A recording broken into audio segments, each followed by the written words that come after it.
Eta hor, gehitxuko nauke galdera bat, ez? Zergatik batu eta zer da batu, ez? Bueno, nik horre esango nauke, batun zer dan batu edo segatik erabakidan prototipo hori, ez? Unai zuk azaldu duzun prototipo hori bertara transferitzia. Nik uste hor ikusi dugula, abantaia asko muten zozkula bi etapa hain desberdin elkartziak, ez? Bueno, alde batetik ikusten gauen bertako ikasliek garapenei dagokionez oso ezaugarri antzerakoak daukiela, baina kontraesan bat hauen, ze bizi zauen etapa aldaketa bat eta arrakala handi bat bizi zauen, eta hori lehuntzeko asmoa gauken, ez? Eta gero gainera ikusten gauen irakasle perfilak be oso desberdinak ziela. Eta batak bestia osatze zauela, ez? Perfil batek bestia osatze zauela. Eta esango nauke hori izan dela holan arrazoia batu martxan jartzekoa etapa honetan. Igual hori da arrazoia eta gero igual garrantzitsua da baitza ulertzea ikasle bat batun sartzen danean ikasle horrek ze esperientzia bizi dauen, ezta?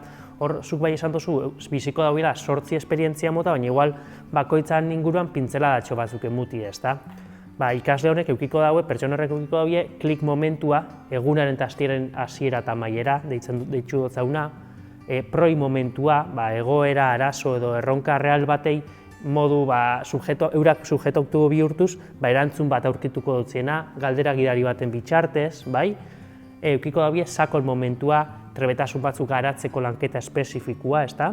Biharrezkoa dana, garapen pertsonaleko saioak eukiko daue, garapen pertsonal hori horren lanketa espezifikoa deritzoguna, eukiko daue mugi, aizialde tarte, kontzienteki hartutako aizialde tarte bat, ezta? Hezkuntza ez formala eta hezkuntza formala uztartzen dituena, eukiko daue lab momentuak, nun esperimentatu, adierazi, manipulatu, sortu ingo dabien, ezta? Apur bat eurak euren gaitasunak deskubritzen fango diena, eta modu oso autonomoan fango diena, ezta?